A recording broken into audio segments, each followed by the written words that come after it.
Welcome back to another episode of I Got Big Bowls. Pause. Pause. Hey. Hey. I got big balls. Hey, hey, hey, hey, hey, hey. I got big balls. Hey, hey, hey, hey, hey, hey. I got big balls. Hold up one time, do it. Hold up one time, ball it. Hold up one time, do it. Hold up one time.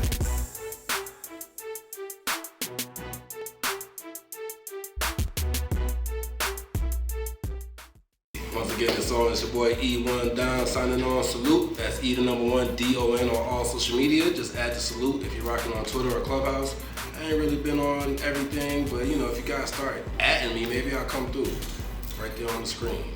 E1 Don salute. But anyway, the show is brought to you by CrunchTimeMedia.net for all your photo, video, and merchandise needs. Got the new Serial Connoisseur shirts. We got the patch shirts coming to the website soon. And, you know, got hoodies. You know, hoodie season is upon us, so you guys definitely be checking. Make sure you guys follow right there. You see it on the back of the shirt. Follow at Big Balls Pause. We're going to be dropping discount codes and things of that nature real soon, so be checking in with us, especially on the Twitter. I got to get the Twitter activity up because I feel like that's where my family's at. You guys at me on Twitter if you agree. And shows also Live Hip Hop Daily. We in the building. We live. We're Live Hip Hop Daily. Make sure you guys download the app. Go to the website. A lot of great programming. This is one of them. I got Big Bowls Pause. We got more cereal. We got more guests, and we got more bowls. Pause. Got my co-host in the building, Danny Digital. It's your boy Danny Digital. Follow me on all social platforms at Danny Digital. Check out some of my photography and video content. That's DANNYDIGITALL. Man,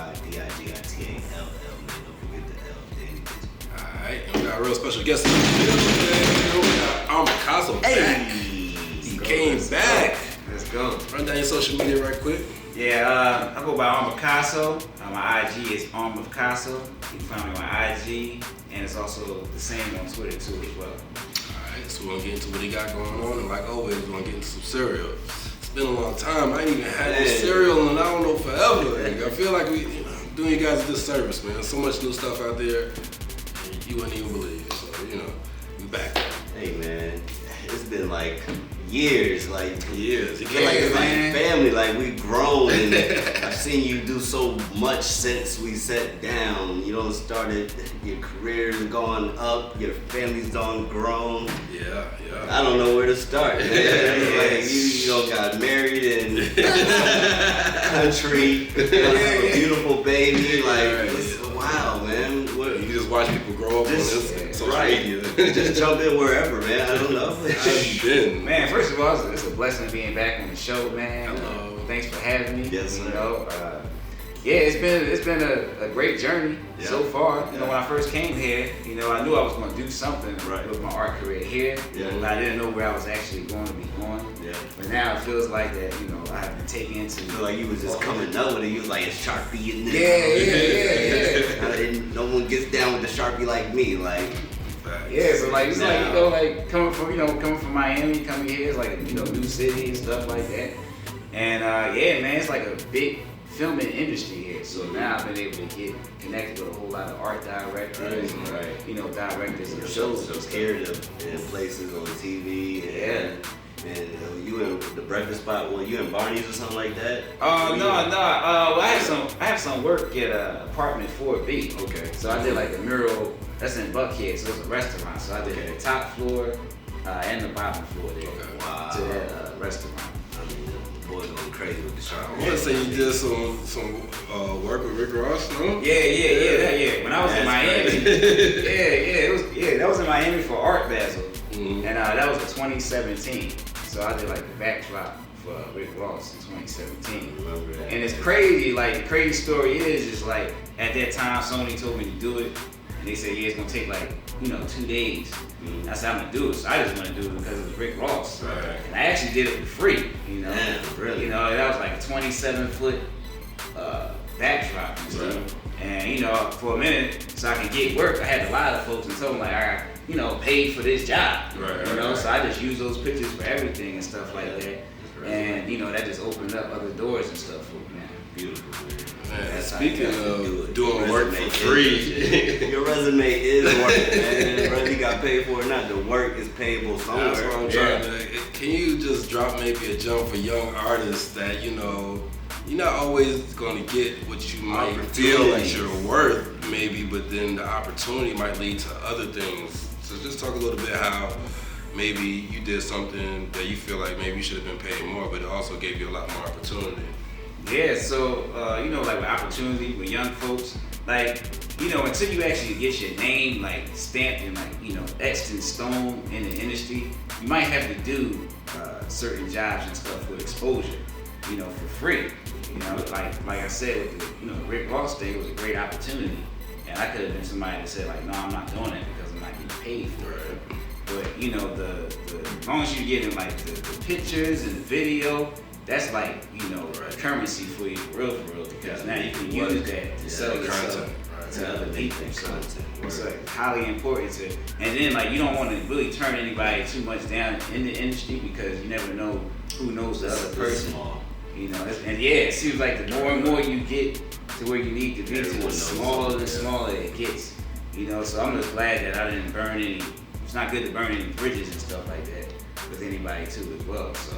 I gotta keep those doors open. And also, it's all about building friendships too as well. It's not always just about the money, it's also building a connection with like checking up on them. If they got family, was good with you, seeing you healthy. You're not just using these people for just trying to make it somewhere. You was like being these people in life. What you done recently? What you been working on recently? Man, my big thing happening now is I did somebody hit me up, an art director for FX. And they hit me up to do it's a scene in the show Atlanta. Okay. Yeah, so I did like a whole interior wall mural and stuff like that. This show, the one that's about to come up. Yeah. So I'm really excited about that. Okay. Yes. Be on the lookout for that. Really embedded in Atlanta. Look at him. He's in all the series. Like, that's hard. Yeah, so that's a major thing for me. So they're supposed to come out. Their first episode is September 15th. Okay. And he told me that my design should be probably in the last episode. So I'm gonna be somewhere in there. looking out for that. Alright, definitely stay tuned. Yeah. What's your thoughts on like going to school for art? Did you take that route as far as going to school and learning your craft, or was it just something that you always had, that was like a natural ability? Yeah, well I actually did go to school. Further with my art abilities, I went to high school, but it was a school of the creative and performing arts stuff. So there, you had to get like a whole portfolio and everything together. People had to try out for the school, so it was like a real, school. And it's like only like the best of the best can actually get into the school. So it's good to definitely go to school because there you can get connections built, with teachers, or, when you're in college, like professors and all that type of stuff. So school is highly important. School is highly important. Also, not just, for going to school, but it's to make the connections. Right. So these people can get you a career. Especially like, my daughter goes to a school of performing arts. So I'm like, these people are gonna be actors and musicians, and you never know who's gonna do what. So it's good to keep, an open hand and a smiling face, just to, because you're building that camaraderie right now. Y'all are in the trenches right now together. So it's always that bond, even if it's not a close bond. It's like we was there together. I remember you. Yeah. I have some friends now that I went to high school with. They like actors, on television. Like one of my friends worked on the show All Rise. I did a couple of paintings and stuff for him. Then I know another dude. He's like a producer. He does like a lot of music videos and stuff. So I just did his interior walls to his house and stuff like that. But these people, we all, all grew up with each other. Right. We all stayed like in our profession. And it was good that I did go to a school of creative and performing arts because, some people don't have no type of respect for that type of stuff. That's not their lane. But when you're around these folks, that's their lane. And then they know that you're doing stuff too, and you active, and they want to help you out and treat you up. Who's somebody that you feel like you was a fan of, that you found out was a fan of your work, or maybe tried to hit you up about contact you about some work? Yeah. What's crazy? That's one of these guys. I didn't meet him in performing arts school. I met him like later on in life, and he go by the name of Chuck Styles. And I mean, I'm a major fan of his work. Right. And then, he's a major fan of my work too as well.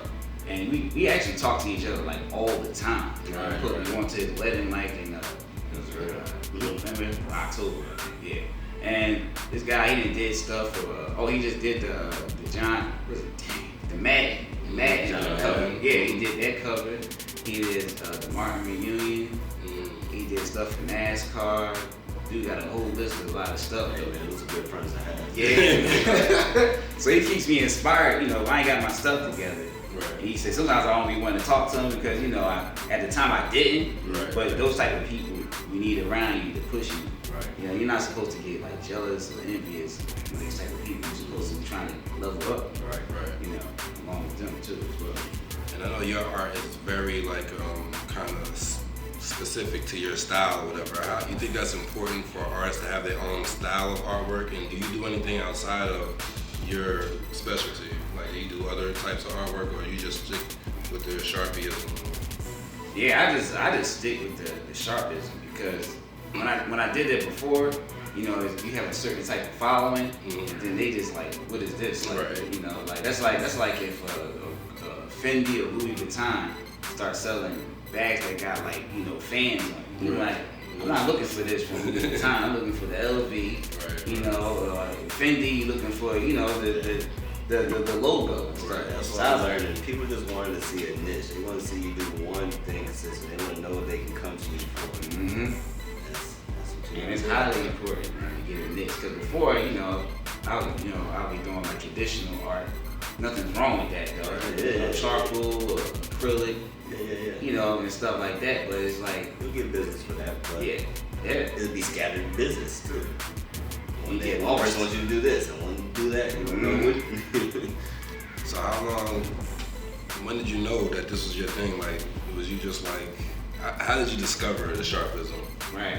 Yo, this it was crazy. It was at an event. And it was a promoter in Miami.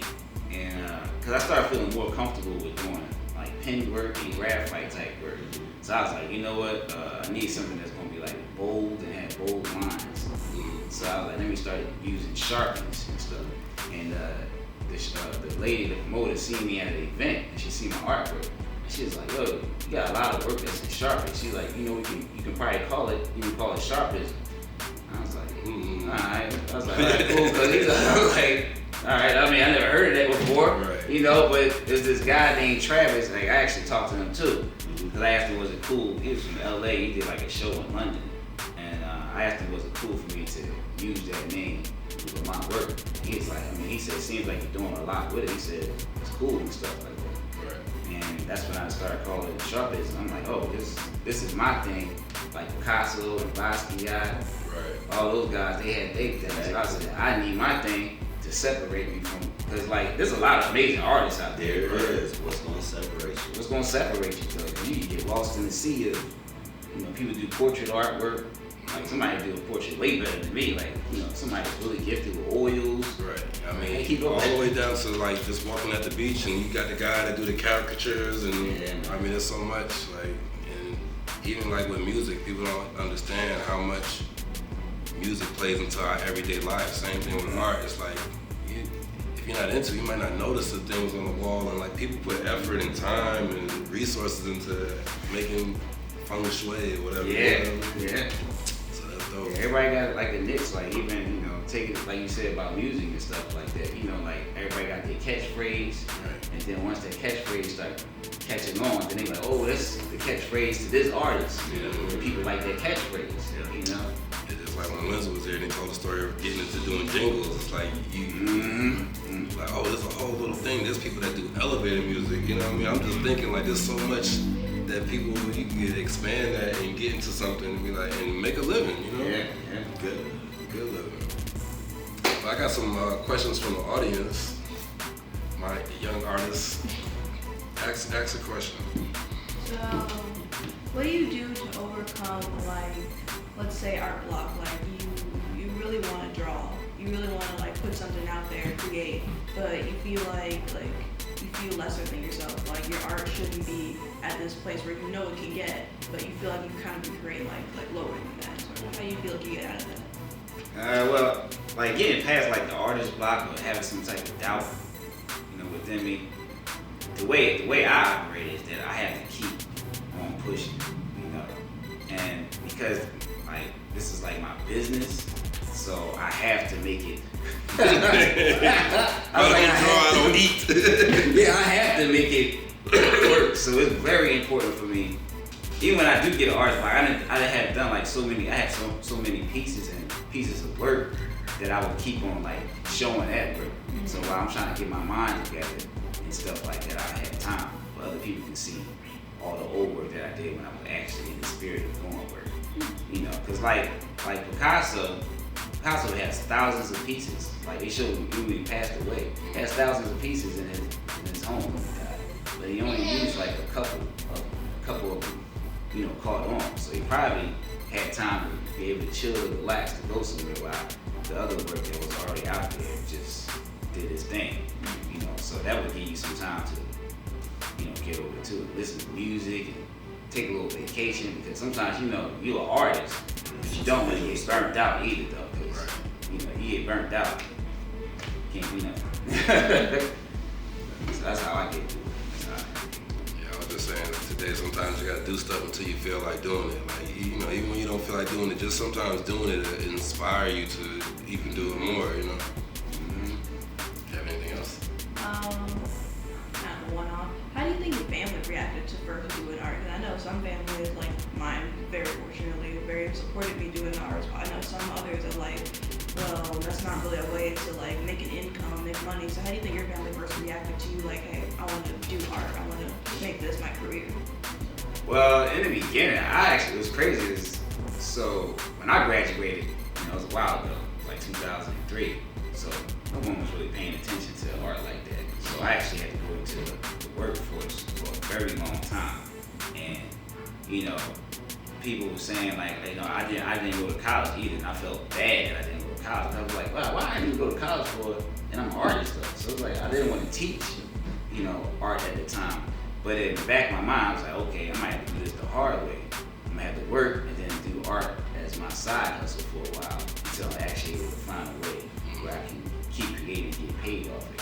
So people, they kind of frowned upon it, and at the time I wasn't into like the digital world yet, because that wasn't like a major thing like that yet, And it was just like, there was only certain things they would probably believe in you were doing, would be like, okay, billboards, and advertisement, that's cool, but then it's like, I'm like caught in this box where I have to, like work for someone that's telling me what to do, but it's not my creative thing and stuff like that. So I just had to navigate through just working, and that would be like my side hustle, so that'd be a way for it to be my outlet. But yeah, my family in the beginning, it was cool, but then when I went to high school for it was just like, it's time to go to work. What type of job you gonna find? Now what you gonna do? Doing art. Eat your drawings? Yeah. It was like, it wasn't, now there's so many different avenues and spaces you can do that. But even then it was actually, but we didn't, like the internet wasn't as quick as it is right now. We knew about that stuff then, like licensing and stuff and renting out your artwork to hotels and, and interior design like wallpaper, pillows. There's other ways of making money and making a check every couple months while doing it, but no one told us that at the time. Absolutely. Dope. Alright, so we over here at Big Bowls Pause. We gotta take it back to your cereal background. What's some of your all-time favorite cereal coming up, or even to this day?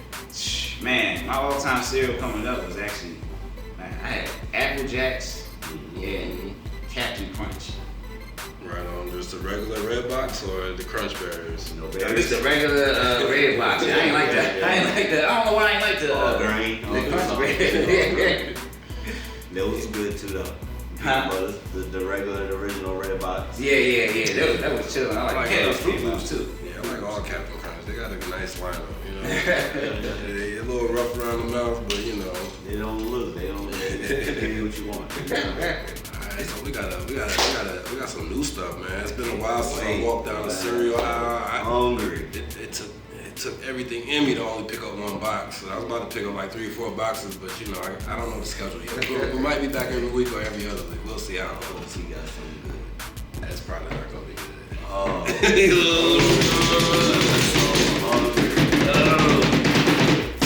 Boom!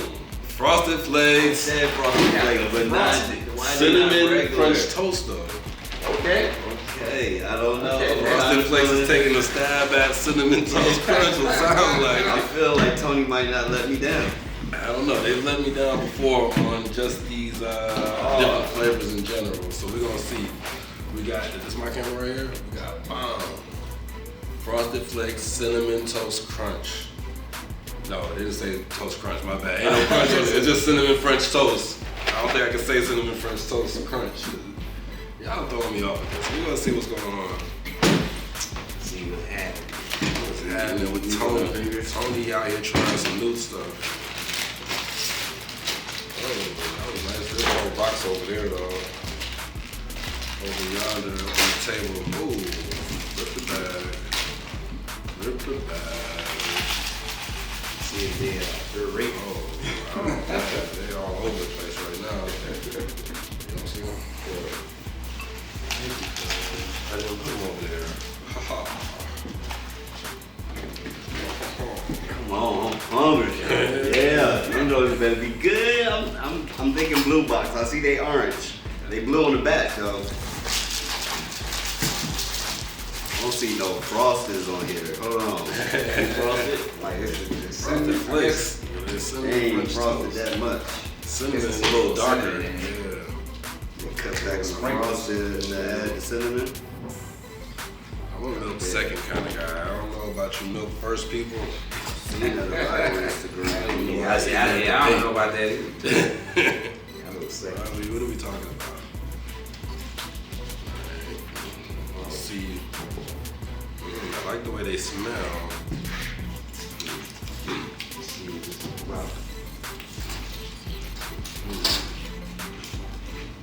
I don't know how y'all feel about Smell like you like them. It tastes alright though. I don't know how I'm feeling. I could be hungry. He's alright for him. You might just be. It ain't bad. I'm getting a little aftertaste. I'm not feeling them. I don't like aftertaste. I like beginning taste, enduring taste. They're right under grape. Yeah. Whatever's under grape, they're like really good. You see, he still got his finger up. It don't say grape though. Might be great. Well, let's decide. I think they're really, really good though. Not quite great. I think the cinnamon is too much. Mm-hmm. Maybe because I got almond. Yeah. Alright. We got a little get to know you section while we eat cereal. What's your favorite meal of the day? Breakfast, lunch, or dinner? Favorite meal of the day? Dinner. Dinner? Yeah. Is it the type of food or the time of day? Now, that's the time of day. Because really in the morning time, breakfast, I'll be so much on the go.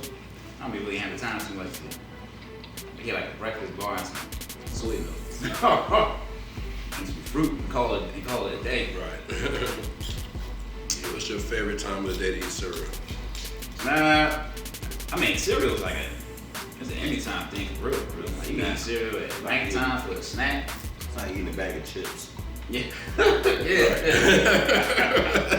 I know, right? Just like you eat it any time of the day. Yeah, I like it. It's normally gonna be a late night snack for me. 'Cause I don't feel like cooking or cleaning. Mm-hmm. Alright, if you could have a bowl of cereal with anybody, dead or alive, cereal and conversation, who you having a bowl with? Who with? I'm gonna eat some cereal with Malcolm X. He's gonna pick his mind. Right on. And we got X before. Yeah. Alright. These next couple, me and my brother were kind of at odds, so this is kind of like a tiebreaker for us. Making a peanut butter and jelly sandwich. Do you prefer a spoon or a butter knife? Butter knife. Somebody say the spoon? I'm trying to tell you, All this about man's the raising a family. scoopability. You gotta be able to get in there and get that jelly in. But the spoon gonna like the back of it gonna like rip the You bread. put a scoop right into the bread. I just like The back of it is perfect. Trust me, you guys try it at home. alright, that's wild. You keep your ketchup in the refrigerator or the cabinet. Alright, so if I ain't open it yet, it'll be in the cabinet. Right. But after I open it, it's in the refrigerator. That's where it goes. Because that's where it goes. Some people like warm ketchup. Oh yeah. Weird people. Oh The food is hot, right? Some nice These chill. cookies, ketchup on ice cream. Oh, ketchup and ice cream. What's your favorite curse word or phrase? Let's see something. Well, see, this is the crazy part. I mean, I don't curse. You can just say the initials of it. Maybe you're a fan of it. I don't use it, but maybe you're a fan. so MFer. Yeah. I just had somebody call me an MFer the other day, like literally an MFer. You're one fast MFer. I was like, okay.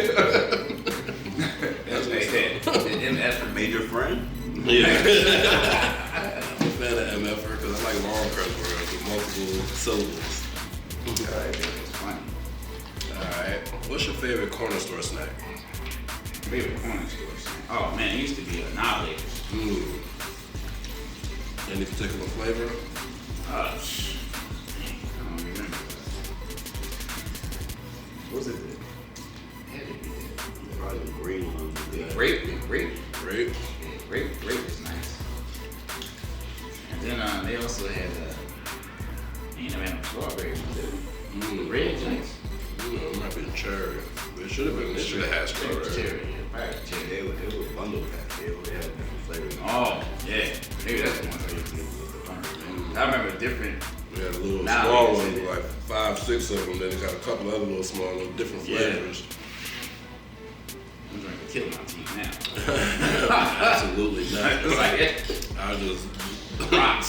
sucking on it until it just turns into nothing. Like, no way I'm chewing that up. No way I'm chewing No that up. good now. Alright, alright. Do you feel like social media is helping build relationships, or does it kind of kill relationships? Dang. That's a good question.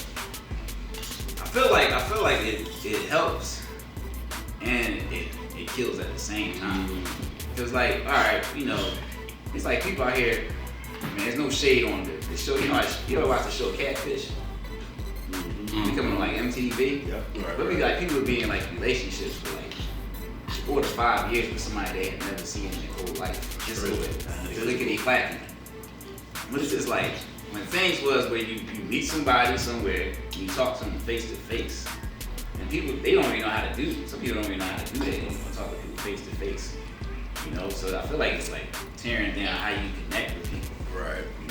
But then at the same time, you're able to reach people overseas. Further reach, yeah. So it's like what they call a two-edged sword. Right. I always like to think like business, it can help build. The personal sometimes take a hit. So it's just like, even when you dealing with why you don't post me or why you this, that, it could just be like, what does that matter? It's like, why do you want other people to know that I get it? It's like some sort of validation. Yeah, man. Speaking of which, I'm not gonna do that one. But anyway, last but not least, you're a married man now, but say you're giving advice to somebody coming up, or even maybe, back in your dating days, you can remember, how long do you think is a good amount of time before you go in on the bottom grab, on a hug, like somebody that you want to take home to mom? Yeah. Like, what's a good first date, second date? I mean, what's your advice that you would give? Man, the thing is, like, I have always been a person into energy. Right. So it depends on the woman. You know what I'm saying? Like everybody's different. Every woman is different too. Some women like you to stay far away, and some women just want to be hugged and they don't mind. You know? But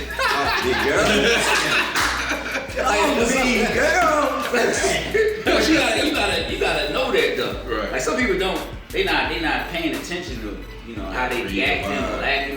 They're not reading. You know what I'm saying? Like then it's like you have to, you gotta talk to them first and have a conversation. And through the conversation, you probably start understanding. You're like, oh, okay, well, I know she's gonna be this type of way. Next time I see you, she's for the streets. So next time I see you, so it depends on that, man. Read the vibe, don't. Yeah. I feel like sometimes you can wait too long and then you can be in a friend zone and you never made let it be known that you was interested. So, feel it out. Let me get that box right there. We're about to get into the cereal review portion of this show, where we give you our takes on this brand new Kellogg's Frosty Flakes Cinnamon French Toast. No crunch, but bursting with cinnamon goodness. We want to thank our guests for having cereal with us. We got Armofcasso in the building. Thank you. Make sure you guys are following him. Check out his artwork.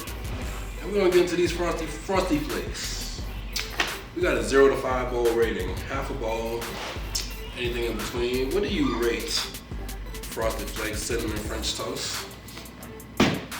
Man, I'm gonna give this like a 3. Solid? Desserts. Solid? I did refill. You did, I seen that. I peeped to the second bowl. Okay. You did say you was hungry though too. So. I am hungry.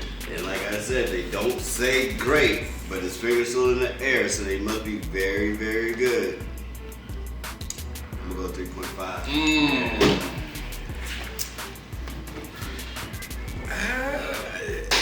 At first I was getting one kind of vibe, then towards the end I was almost looking to refill my bowl. I ain't gonna lie. Okay. Tony. Tony. I don't normally like anything outside of classic Frosted Flakes, trust me. But these, All right, Tony. I give them a 3. I wanted to hate a little bit, but they're actually not that bad. I had a little aftertaste at first, but they're actually pretty good. I would eat these. Would eventually get empty at my house. I'd eat these. 3. Let us know what you guys think. Have you tried these? Are you willing to try it? Are you into cinnamon? I don't like the cinnamon French toast name because I want to say cinnamon toast crunch. When you threw the French in there and you took off the crunch, it ain't the same. But they are pretty good. Let us know what you guys thinking in the comments. Like and subscribe. Yeah. Make sure you guys are following us on all social media. I want to thank our guests for coming through. Make sure you guys are following him. Any last words you want to give the people? Man, just be a good person. That's about it. Be checking out for that artwork on Atlanta. The series. And be checking back with us, man. We out here. See you next time. Peace.